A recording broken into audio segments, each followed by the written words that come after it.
매년 이맘때가 되면 트렌드 코리아 2026 이런 비슷한 책들이 많이 나와 있고 또 잘 팔리고 있습니다.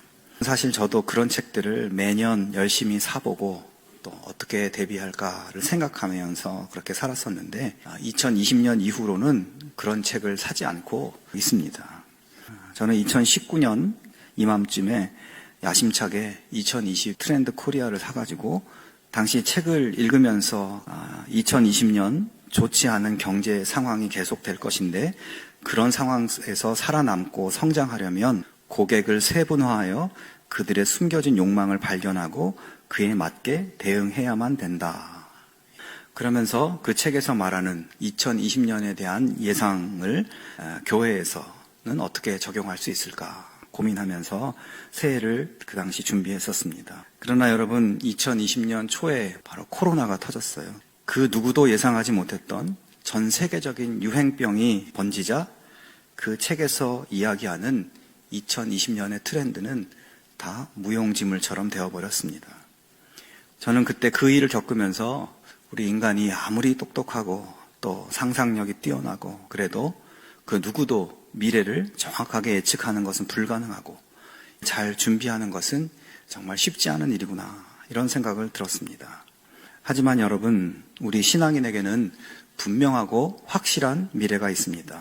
바로 예수님께서 다시 이 세상에 오신다는 것입니다. 여러분 다른 건 몰라도 예수님의 다시 오심, 모든 악이 소멸되고 완전한 하나님의 나라가 이루어지게 되는 그 미래는 100% 일어날 확실한 미래입니다. 날마다 하나님의 뜻과 하나님의 말씀에 비추어 스스로를 돌아보는 겸손하고 진실한 회개의 모습으로 그런 기다림의 자세로 다시 오실 주님과의 만남을 잘 준비할 수 있는 우리 모두가 되기를 주님의 이름으로 축원합니다. 교회에 수고하는 봉사자들이 많습니다. 그 가운데는 기쁘게 감당하는 사람도 있고 어쩔 수 없이 하는 사람도 있습니다. 또 이유만 생기면 그만둘 마음을 가진 분도 있습니다. 그리고 아예 교회 봉사 같은 것은 나랑 상관없는 일이라고 생각하는 분들도 있습니다. 지금 교회에 여러 봉사자들이 필요하지만 가장 중요하고 우선적인 봉사는 우리의 자녀들, 다음 세대들을 양육하는 교사들입니다. 지금까지 편하게 교회 잘 다녔는데 내가 교사를 꼭 해야 되나 그런 마음이 혹시 드십니까? 하지만 여러분 우리의 다음 세대들 어렸을 때 분명한 신앙 경험이 평생의 신앙생활에 결정적인 영향을 끼칩니다. 미국의 위대한 전도자인 드와이트 무디라는 분이 있어요. 19세기에 미국과 영국을 중심으로 전도 활동을 하면서 약 100만 명 이상을 구원에 이르게 한 그런 분입니다. 어떤 역사학자들은 그가 활동했을 때 100만 명이었고 그 100만 명을 통해서 또 복음이 퍼져나가서 무디의 영향으로 구원받은 영혼은 2억 명에 이를 것이라고 보고 있습니다. 그런데 무디의 간증을 보면 그는 원래 길거리에서 구두를 닦는 가난한 소년이었는데 어느 날 에드워드 킴볼이라는 주일학교 교사가 전하는 복음을 듣고 예수님을 믿게 되었고 이후 킴볼 선생님의 헌신적인 가르침과 돌봄 가운데 성장해서 자신과 같은 거리의 아이들을 모아서 성경을 가르치는 일을 시작했습니다. 그러다가 더 나아가서 전도 집회를 열어서 영혼들을 구원하는 복음 전도자로 그렇게 살았습니다. 사람들은 모두 무디의 이름을 위대하게 기억하고 킴볼의 이름은 모를 수 있지만 하나님은 당신의 신실한 종 킴볼을 위대하게 기억하실 것입니다. 우리의 이름이 하나님의 마음에 충성된 하나님의 백성으로 영광스럽게 기억되는 그런 복을 우리도 누릴 수 있게 되기를 축원합니다. 1986년 1월 28일에 미국에서 우주 왕복선 챌린저호가 발사 73초 만에 폭발한 충격적인 사건이 있었습니다. 발사 하루 전날 이 밤에 챌린저호의 이상 징후를 발견하고 미국 항공우주국 나사와 로켓 엔지니어들의 긴급 회의가 열렸습니다. 그때 이 회의에서 엔지니어들의 입장은 단호했습니다. 이 추운 날씨에 이 연료 추진기에 이음매를 밀봉하는 고무링이 얼게 되면 연료가 누출될 것이고 그러면 순식간에 챌린저호는 폭발하게 됩니다. 상황은 위험했습니다. 그런데 회의 도중 우주선의 로켓 추진체를 제작한 회사의 경영진이 엔지니어의 책임자에게 이렇게 이야기합니다. 공학자의 모자를 벗고 경영자 모자를 쓰시오. 기술적 판단을 하지 말고 일정과 예산을 생각하라는 것입니다. 그래서 결국 발사가 강행되었습니다. 다음날 아침 챌린저9는 발사 73초 만에 공중에서 폭발하고 7명의 우주 비행사들이 전원 사망했습니다. 위기나 문제 앞에서 어떤 모자를 쓰느냐에 따라 위기를 벗어날 수도 있고 위기에 깊이 빠져들 수도 있는 것입니다. 우리가 믿음의 모자를 쓰고 사느냐, 세상의 모자를 쓰고 사느냐, 여러분은 어떤 모자를 쓰고 살아갑니까? 우리의 믿음 없는 선택과 행동이 나 자신을 더 어렵게 만들고 내 주변의 사람들까지 죄의 길로 가게 만들고 세상 사람들에게는 욕을 먹고 하나님의 계획을 망가뜨리기까지 할 수 있다는 것을 기억할 수 있기를 바랍니다. 어떤 고난 앞에서나 어떤 어려움 앞에서도 당황하거나 두려워하지 말고 더욱 하나님을 의지하고 고난 너머에 있는 하나님의 뜻과 하나님의 방법을 구하는 믿음의 삶을 살아갈 수 있기를 바랍니다. 중요한 결정 앞에서 먼저 기도하기 바랍니다. 마천루의 저주라는 것은 1999년 이 도이체방크의 분석가인 앤드류 로런스라는 분이 100년 동안의 사례를 분석해 내놓은 가설인데, 초고층 빌딩이 완공되면 경제 위기가 찾아온다는 그런 것입니다. 1930년대 초에 미국에서 282m 크라이슬러 빌딩, 또 비슷한 시기에 또 381m의 엠파이어 스테이트 빌딩을 완공을 했는데 이제 경제 대공황이 있었던 시기를 겪게 됩니다. 1970년대에 415m 뉴욕 세계 무역센터와 442m 시카고 시어스 타워가 기록을 깨고 완성되었는데 곧 5.12 쇼크가 있어서 경제 위기가 닥쳤습니다. 1985년 우리나라에서는 63 빌딩이 완공됐는데 곧이어 외환 위기와 옷 로비 사건 등으로 인해서 그 63 빌딩을 지은 소유주 그룹이 파산했습니다. 최근 우리나라 롯데 월드타워는 건설 도중에 그룹의 경영권 분쟁이 일어나고 완공 이후에도 유동성 위기설로 롯데타워를 담보로 내놓게 되었다고 합니다. 자, 그런데 성경에도 그와 같은 마천루가 등장합니다. 결론부터 말씀드리자면 이 바벨탑과 이 도시 건설 계획은 하나님의 심판을 받아 중단되고 그들은 모두 흩어지게 되었습니다. 바벨탑 사건은 자신들의 영광을 드러내기 원하고 더 이상 하나님 없어도 된다고, 우리 삶은 우리 스스로 얼마든지 위대하게 만들어갈 수 있다고 여기는 인간의 죄가 심판받는 사건이었던 것입니다. 내가 영광 받는 것이 아니라 하나님께 영광을 돌리며 삶의 자리에 흩어져 사명을 감당하는 거룩한 천국 시민의 축복의 삶을 살아갈 수 있기를 주님의 이름으로 축원합니다. 사람의 죄악이 세상에 가득함과 그의 마음으로 생각하는 모든 계획이 항상 악할 뿐임을 보시고 라고 말씀합니다.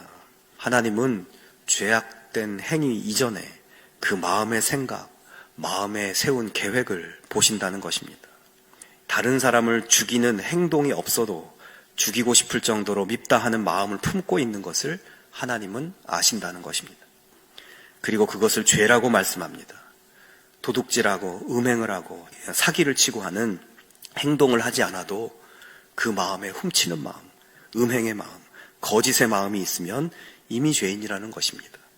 여러분, 죄악된 행동의 출발점은 죄악된 마음입니다. 마음의 생각과 계획에서 이미 죄는 시작되는 것이고 행동으로 죄의 열매가 맺히는 것이에요. 하나님께서는 그래서 사람들의 겉으로 드러난 행동뿐 아니라 한 사람 한 사람의 마음을 살펴보시는 하나님이신 것을 말씀합니다. 암 중에 콘크리트 암이라는 것이 있습니다. 건물의 겉은 멀쩡해 보이지만 콘크리트 내부가 습기나 온도 변화나 또 염분이나 화학 물질 때문에 부식돼서 서서히 균열이 생기는 그런 현상입니다. 콘크리트 암이 진행되는 건물은 어느 순간 임계점을 넘으면 아무 징조도 없이 순식간에 붕괴될 수 있습니다. 여러분, 우리 모두가 눈에 보이는 겉모습은 아무 문제 없어 보일 수 있습니다. 하지만 보이지 않는 우리의 영혼이 죄된 생각과 또 죄된 행위로 인해 부식되어 가고 있지 않은지, 우리 안에 콘크리트 암이 퍼져가고 깊어지고 있지 않은지 우리 스스로를 돌아볼 수 있으면 좋겠습니다. 정채봉 동화 작가의 처음의 마음으로 돌아가라는 책에 짤막한 글이 있습니다. 어떤 세탁소가 있었는데 갓 들어온 새 옷걸이에게 헌 옷걸이가 한마디 했습니다. 너는 옷걸이라는 사실을 한시도 잊지 않길 바란다. 그런데 선배님 왜 옷걸이라는 것을 그렇게 강조하십니까? 물었습니다. 그러자 헌 옷걸이는 잠깐씩 입혀지는 옷이 자기의 신분인 양 교만해지는 옷걸이들을 그동안 많이 봐왔다.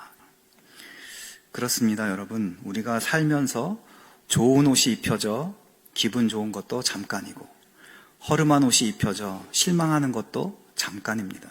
그것이 우리 자신인 줄 알고 착각하는 것이 너무나 어리석은 삶인 것이죠. 하나님은 사람을 하나님의 형상으로 보내시고 세우셔서 피조세계를 정복하고 다스리라고 말씀하십니다.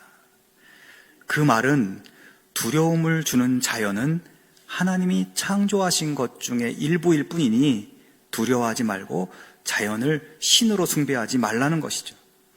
그리고 그런 정복과 다스림은 하나님의 통치권을 위임받아서 행하는 것이기 때문에 하나님의 다스림으로 잘 보호하고 관리하고 가꾸어서 모든 피조세계가 하나님의 행복을 누릴 수 있도록 하라는 의미인 것이죠. 이것을 잘 짚어보고 준비하지 않으면 우리는 새해가 되어서도 새로울 것이 없는 또 하나의 반복적인 시간을 살아가게 될 것이고, 하나님과 상관없는 더 좋아 보이는 옷만 추구하며 살아가는 그런 옷걸이가 되는 것입니다. 하나님이 만드신 그 원래의 모습, 그 완벽한 창조의 아름다운 모습을 다시 한번 마음에 새기고 우리 모두가 희망찬 출발을 할 수 있기를 바랍니다. 2007년 1월 12일 워싱턴 포스트지에서 미국 워싱턴 DC의 번화가의 지하철역에서 한 바이올리니스트에게 연주를 하게 했습니다. 연주자는 허름한 청바지에 야구 모자를 쓰고 45분 동안 바흐의 샤콘느 등 6곡을 연주했습니다. 연주를 시작하고 4분 뒤에는 처음으로 한 여성이 바이올린 케이스에 $1 지폐를 놓고 바쁘게 가버렸습니다. 10분 뒤에 한 남자 어린이가 걸음을 멈췄지만 엄마에게 등 떠밀려서 지나갑니다. 그렇게 45분 동안 1097명이 지나갔고 7명만이 걸음을 멈추고 잠시 음악에 귀를 기울였습니다. 그날 연주하면서 27명으로부터 $32 17센트를 받았습니다. 이 연주가는 세계 최고의 바이올리니스트 조슈아 벨이라는 사람입니다.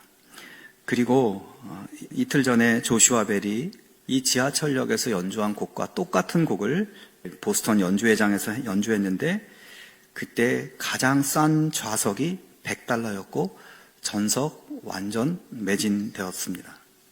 우리는 살면서 어쩌면 수많은 아름다운 순간들, 보물 같은 사람들을 그냥 스쳐 지나가고 있는지도 모릅니다. 지금 우리는 성탄절을 기다리고 있습니다. 모든 영광과 권세와 능력과 지혜의 주님이신 예수님이 오셨는데 그분을 몰라보는 사람들이 있었습니다.